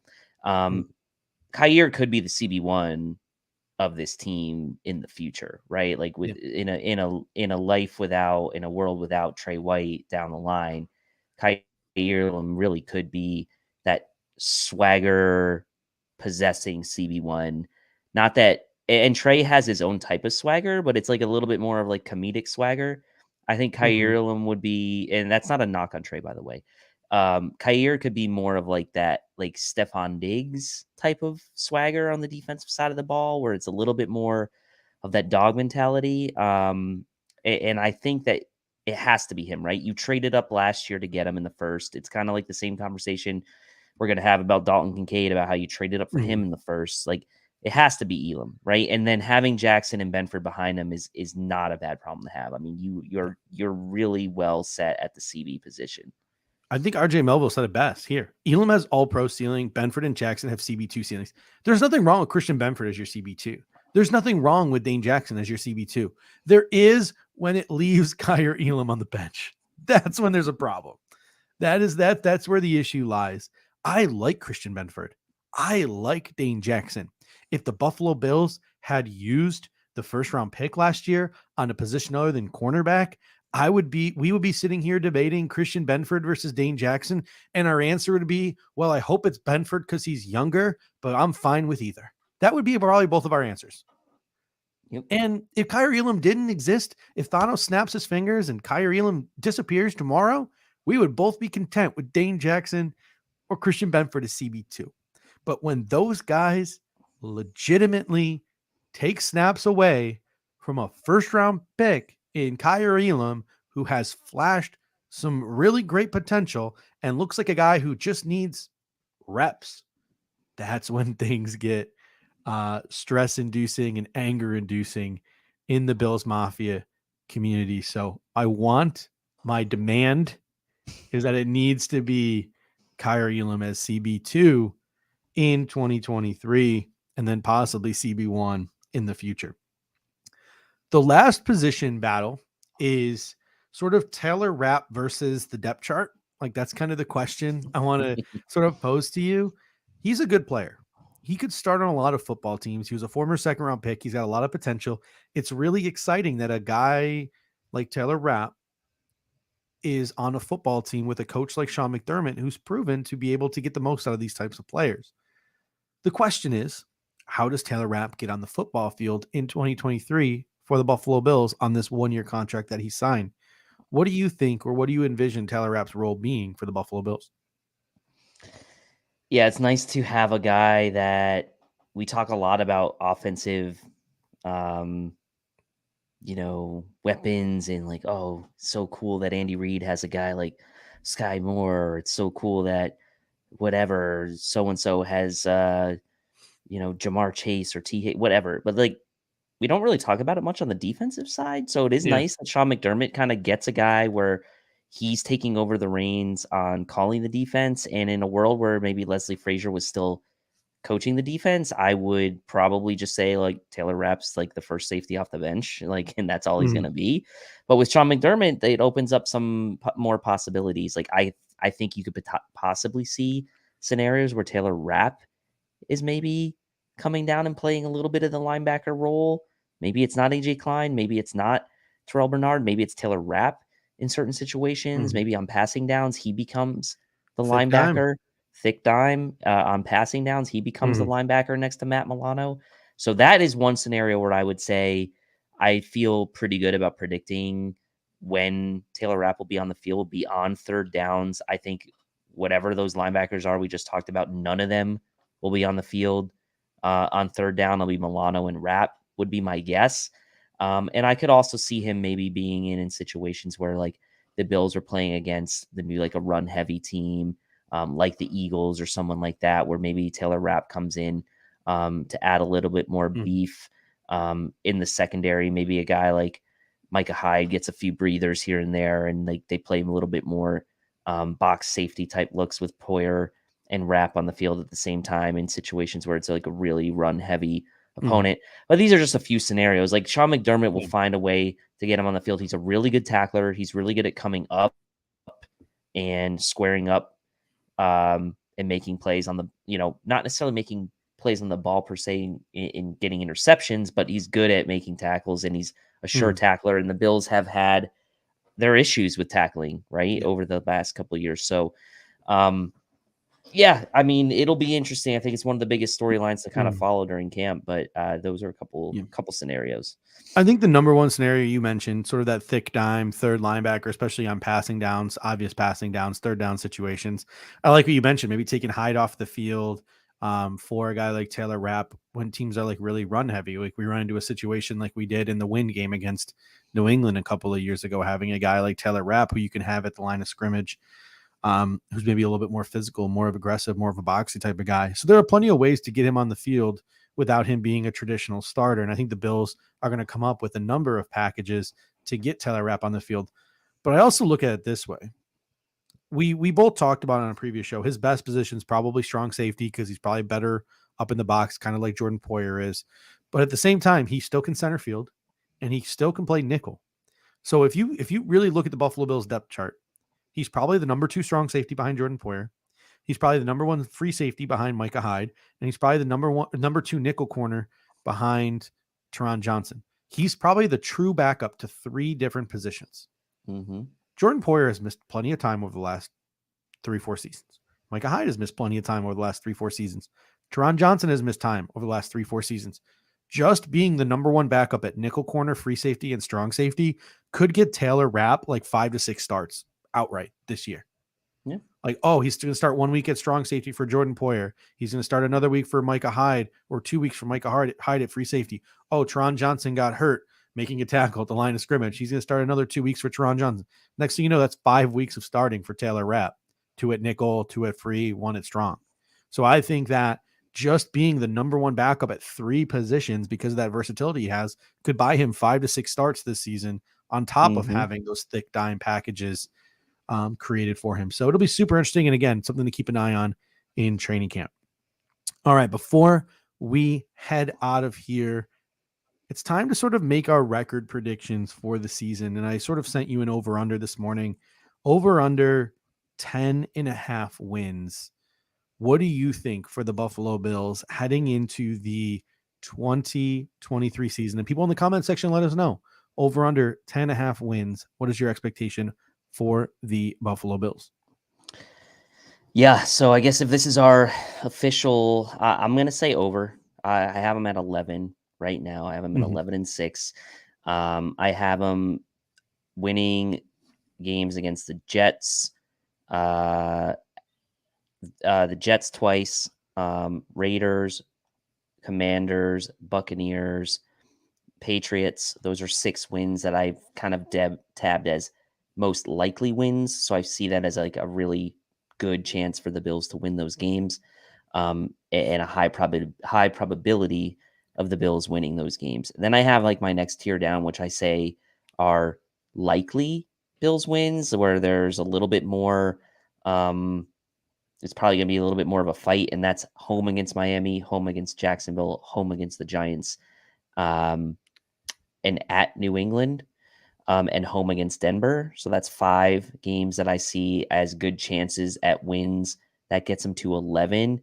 And then I see toss-ups where, just for the purposes of record prediction, I mean, not saying the Bills are going to lose all these games, but I could see them struggling or losing these games. Would be at the Bengals, at Eagles, at Chiefs, Cowboys, at Chargers, and at Miami. So that's 6 losses. Now, again, it never goes exactly like you think it's going to go. So at the end of it, I have them getting 11 wins, hitting the over by that half a game. I think it's a good mark. It's a tough schedule, strength of schedule, whatever you want to say about it. Like, there are some good teams on this schedule that the Bills are playing against, and I think they will make it over, but just barely. And I have them at 11-6. It's interesting. Maybe I should have made it 11.5 wins, because maybe that was too easy. Because I think 11's the safe zone, and 11's probably the one I should pick. But, and again, please don't confuse me for any of the pundits on ESPN or anything like that, because I still think the Bills are going to win the AFC East for the 4th season in a row. I'm taking the under. I think the Bills win 10 games. 10-7 is my prediction. But here's the thing. 10-7 was my prediction last year, with the Buffalo Bills also winning the AFC East, because just like this year, I thought the Bills had an insanely difficult schedule last year. And I thought the AFC East was that much improved last year. So I think the Bills are going to win 10 games, probably be the 3 or the 4 seed in the AFC, but also be the AFC East champions. That's how difficult I think their schedule is. But this is also why Sean McDermott is so good. Like, literally, my prediction of 10-7, my pessimistic prediction of 10-7, my pessimist prediction of 10-7, but also winning your division, which people are like, oh, you're so pessimistic. I'm like, I had them double-digit wins and winning the division. Like, I don't think of that as pessimism, but a lot of people do. That was my prediction last year. 10-7, win the division, because it's just so freaking tough. This is why Sean McDermott's so good, because that was my prediction last year, and he won 13 freaking games. Despite all of the things that went wrong for the Buffalo Bills last season, he still managed to win 13 games. That's how good Sean McDermott is as a head coach in the National Football League. But I look at the schedule, and this is why I'm being pessimistic. Pessimistic and optimistic at the same time. Is there a word for that? Is there a word for thinking the glass is half empty and the glass is half full? We have 8 games. 2 against the Jets with Aaron Rodgers in a top 5 defense. 2 against the Dolphins with Tyreek Hill, Jalen Waddle, and an improved defense with Vic Fangio calling plays. We have the Bengals, the Eagles, the Chiefs, and the Cowboys. That is 8 games. I'd be happy if we went 500 in those 8 games. I would be happy. If the Bills went 4-4 against the Jets 2 times, the Dolphins 2 times, the Bengals, the Eagles, the Chiefs, and the Cowboys, if we managed to get out of that gauntlet of games 4-4, I would be happy, man. I think some people would say, no, the expectations need to be higher. The Bills need to be 5-3 in those games or better. I can agree with somebody who has those expectations. I can agree with it. Me, I think it's hard to win the National Football League. I'd be content with 4-4. That leaves you with 9 other games. Patriots 2 times, Raiders, Commanders, Jaguars, Giants, Bucks, Broncos, Chargers. The Patriots aren't a pushover. They have a real offensive coordinator this year in Bill O'Brien, a decent defense, and I think they'll be improved this year. Under Bill O'Brien, I think Mac Jones will rebound a little bit, and they still have that defense they can lean on. The Jaguars will be tough. Yep. The Giants will be tough. The Chargers will be tough. I think the Broncos will be better. 6 of those 9 games. Give me 6 of those 9 games. 6 + 4 is 10. That's 10-7. Like, again, I don't want to sound pessimistic because I think those 10 wins are still extremely difficult to come by with this gauntlet of a schedule. I still think it makes us one of the 3 or 4 best teams in the AFC, and I still think it makes us AFC East winners. But that's where I come from when I'm making my 10-7 prediction, is that I think that those 8 games, man, those are the games that are going to keep me up at night. Jets twice, Dolphins twice, Bengals, Eagles, Chiefs, Cowboys. Like, damn. Like, that is just, it's rough. It's rough. And I mean, last year we were really fortunate to be sort of in that mix for the number 1 seed for most of the season. But I do think the focus really has to come back to, you need to win the division, right? I mean, you need to guarantee yourself that you're going to get that home playoff game. You need to guarantee yourself that you're going to be in the postseason by winning your division. And if you happen to win more games and put yourself in position to get a higher seed and possibly the 1 seed, that's fantastic. We obviously know and would root for and hope for the Bills to have as many home games as possible during the playoffs. And God forbid the Chiefs get another 1 seed, like someone just said in the comment section. I know they're being facetious, but it's sort of true. The Bills really need to take care of business in the AFC East first and foremost, and then see where the chips fall in the conference. But they got to be 4-2 in the AFC East this year. Yeah, I think so. I'd be okay with 1 loss to the Jets, 1 loss to the Dolphins. And despite the fact that I don't think the Patriots are going to be an easy out by any means, it's not like the Bills have a single team in their division where they can just go in and guarantee themselves a victory this year. You got to go 4-2 in the AFC East, because you're right. It starts at the AFC East. Mm-hmm. But there are some people who are like, sweep the Jet. Again, Aaron Rodgers in a top 5 defense. There are reasons to question the Jets, right? Like, is Aaron Rodgers going to take it serious? I think he is. He looks like he's taking it serious. He looks like he's in really good shape just from the clips that I've seen of him. Is Nathaniel Hackett, was he dependent on Matt LaFleur? Like, is he really the Aaron Rodgers whisperer? Like, all those different things. Their offensive line still isn't completely settled. Does their defense take a step back? Like, there are a multitude of questions for the Jets. There are a multitude of questions for the Dolphins. But they're still really freaking good football teams. Probably top, I would say the Bills, the Jets, and the Dolphins are all top 8 teams in the AFC, right? Like, Now that doesn't necessarily mean that all 3 are going to make the playoffs, just because they're going to beat the crap out of each other and they all have their difficult schedules. There are some teams that just make the playoffs based on the fact that they have easier schedules than others. But, man, they got to take care of business and continue to take care of business. 4-2 minimum in the AFC East this year. Yeah. And the Bills, I think it will do them a huge deal of good if they start out of the gates hot this year, based on the schedule. Obviously, like, they get the Commanders early, they get the Jags and the Giants early. Like, they have what I would say right now looks to be the easier part of their schedule in the first half of the season, versus last year where it looked like they had to survive the first half and then hopefully go on a run in the second half, which they did. This year, you can't stumble out of the gate, I don't think, because you have late in the season, you have the Bengals, the Eagles, the Cowboys, the Chargers, the Chiefs. Like, those are all second half of the season games. You need to give yourself, you need to give yourself a little bit of a buffer heading into that home stretch of the season. So, yeah, I'm with you. Yeah. Jesus comes in with a super chat. I always appreciate super chats, and thank you, Jesus. He says, I think anywhere from 10 to 12 wins, 10 wins minimum, 12 wins maximum. Yeah, I think that's the zone right there, right? And that's why Vegas has the odds set at 10.5. Like me, I personally think it's going to be 10 or 11 wins, but I thought that last year, and Sean McDermott and this team overcame all of those obstacles and somehow managed to win 13 with one of the games not counting. So out of 16 games, they won 13 of them. Like, absolutely. That's why I just don't get it. Like, unless Andy Reid or Sean McVay or Kyle Shanahan become available, I don't understand why anyone would want to fire Sean McDermott. Like, everything they overcame last year to win 13 games in the National Football League, that ain't easy. I understand once they got to the playoffs, they struggled. We got to fix that. But the Buffalo Bills give themselves a chance every single year. And I think they're going to give themselves a chance this year, but it's a gauntlet of a schedule. And it is a gauntlet of a road. It's one of the toughest roads in the National Football League this year. I mean, just Bengals, Eagles, Chiefs, Cowboys, and they're all late in the season, like you mentioned. Chargers. Not that Chargers really matters. Jaguars in London, Giants. Like, look at it. The Jets. Denver game is not going to be easy either. I mean, the Broncos are going to be better with Sean Payton at the helm. Say what you want. Jags are no pushover. The Jets are the Jets twice, you're adding 2 playoff caliber teams to the schedule, right? Dolphins twice. They made the playoffs last year. Bengals playoffs last year. Eagles playoffs last year. Chiefs playoffs last year. Super Bowl last year for those 2 teams. Cowboys playoffs last year. Jaguars playoffs last year. Giants playoffs last year. Maybe the Bucks cancels out the Jets because the Bucks, even though they made the playoffs last year, they're Chargers playoffs.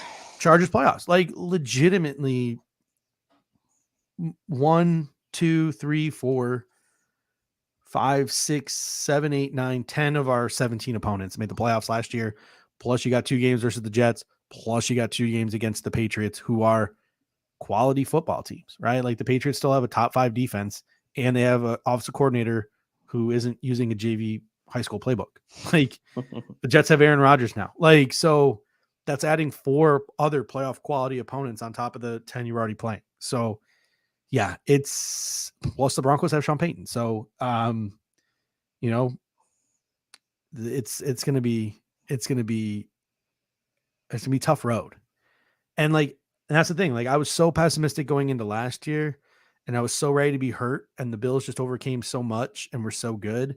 So again, I have that same optimism last year, but I just don't want to outwardly show it.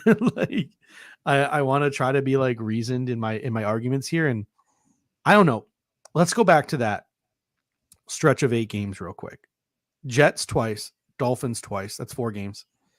Bengals, Eagles, Chiefs, Cowboys. That's 8 games. What do you think the Bills' record in those 8 games should be? I think maybe I'm being too low saying that they just go 4-4 in that stretch of 8 games. What do you think? Those are the 8 toughest games on our schedule. I could have probably even put the Chargers on there, but I didn't. Those are the 8 toughest games on our schedule. What do you think our record should be in those 8 games? I think I'd like to say get it over 500 if you can. 5-3 sounds nice to me. But I don't think 4-4 is the end of the world. I think you're right on that. I think if you come out of that 5-3 against those teams, I think most people would be pretty okay with that. And I think Patrick G Mafia, at minimum, they need to be 4-4. So maybe that's like the pessimist in me saying 4-4, but that's also the floor. That's the worst they can do. If they go 3-5 in those games, that's going to put a serious knock on our chances of making the playoffs. We're talking wild card instead of AFC East if we're less than 400 if we're less than 500 in those games. That's possible. Yeah, that's definitely possible. The Jets' schedule isn't as hard as ours. The Dolphins' schedule isn't as hard as ours. If we go 3-5 in those 8 games, we're now talking wild card. We're not talking winning our division. We're not talking winning our conference. So the Bills have to go at minimum 400, 500. I don't know. I keep saying 400, 500 in those 8 games. All right, Dave, that should just about do it for this evening. We're a little longer than we have been the last couple of weeks, but that's because it's our last show of the 2023 season, 2022 season. We're sort of putting a bow on this. We're taking our summer break, our 2 weeks off. We'll be back on July 17th with our training camp preview, but Cover One still got you covered. I know the roundup took tonight off, but Kyle and the boys will be back. Kyle and Dave will be back next week with roundup. At least that's what they said on Twitter. And you have a bunch of Cover One content: Buffalo Late Night, the Going Deep podcast, the Cover One Buffalo podcast, the Film Room, which had Kyrie Elam last week and has Gregory Rousseau this week. I don't want to be a petty person. That's one of my things is I'm trying to reform. I'm a naturally petty person. I'm a naturally vindictive person. Anyone who's seen the Air Raid Hour account knows that. But there was a podcast last year, a podcast made up of Buffalo beat reporters who said that their podcast was the must listen to podcast because of the access they have to players, that the fan podcasts out there were quality and were fun, but they don't have access to players in the locker room and they don't get to see things on the field like beat reporters do. So their podcast was more important than podcasts like ours. But I don't know. Kyrie Elam, Mitch Morse, Gregory Rousseau breaking down film one-on-one. Seems like pretty quality access to me for the boys over there in the film room here at Cover One. Yeah, I mean, obviously nothing to do with what with us taking credit. Oh no, yeah, no, but the network has done well, and getting these guys. I mean, and Yeah, the reason, don't take our like, podcast seriously. Listen, We don't know shit. The number one reason that those guys will do those shows with Eric is because, one, Eric has earned the respect of the players, and two, he knows what he's talking about when it comes to film breakdown. Mm-hmm. He wouldn't get these guys on his show without that. If he was just some guy who just talking, like, he wouldn't get him. He knows what he's talking about. He can talk with these guys at their level, and he can break down film with them, and you can get some really good content that you're not going to get anywhere else. Like, confidently say you're not going to get it anywhere else. And like, we know the national guys like Baldy, and they do film breakdowns, and they'll have guys come on, but like, to get these Bills players one after another into the film room with Eric, it's really incredible for the network. So really proud. Yeah. So kudos to those guys over there, and kudos to everyone. Like I said, we might be taking the next 2 weeks off, but not everyone at Cover One is, and they got a great lineup, podcasts every single day. So keep your eyes out for that. Smash that like button before you leave. If you have a chance to come back here at any point, either after we're done going live or tomorrow, to leave a comment or a question or a take, please do so, because not only liking this show on YouTube, but leaving a comment, not just in the live feed, but after the show is over in the comment section, all those things really help us with the algorithm and helps our show get more seen. It boosts it up, the search engines and things like that. So we really do appreciate the likes and the comments and all those things. And again, number one way to sort of spread the word, if you want to help us out, is to click that little copy link button and share this show with someone that you think would enjoy it, whether it be via text message or social media DM or email. Maybe write down the link on a piece of parchment paper, roll it up, and send it to somebody on a carrier pigeon. I don't care. However it is that you want to spread Message the in a word, bottle, spread the throw word. it in the ocean. There we go. Throw it in the ocean. Whatever it is, any little bit helps, and we thank you guys so much. Like, you guys, seriously, you drive the show. Your guys' comments always inspire great segments, always sharing great takes, asking great questions. So you guys drive the show. Our show would be about 45 minutes long, of us just reading takes back and forth if we didn't have what you guys were saying in the comment section to react to. So you guys make the show what it is, and we really do appreciate it. And I don't know if anyone noticed, maybe, hopefully you didn't notice, I turned the fan on, so I haven't been sweating. I turned the fan on, so hopefully that doesn't affect our audio too much. I'm going to be listening tomorrow on my way to work. I'm going to be listening to see if I can hear the fan in the background, because if I don't hear it, that'll be really nice, because then I won't have to worry. This room is just, for some reason, a hot box today. But thank you guys so much as always. We will see you again in 2 weeks' time, July 17th, with our training camp preview. And until next time, go Bills. Go Bills. Thank you for watching tonight's episode of the Air Raid Hour. Make sure to hit that like button on the way out. If you are catching the show on demand, leave a reply in the comment section and we will respond over the course of the week. You can always listen to every episode next day on all major podcasting platforms, including Apple Podcasts and Spotify, by searching Air Raid Buffalo. Thank you for your continued support, and as always, go Bills!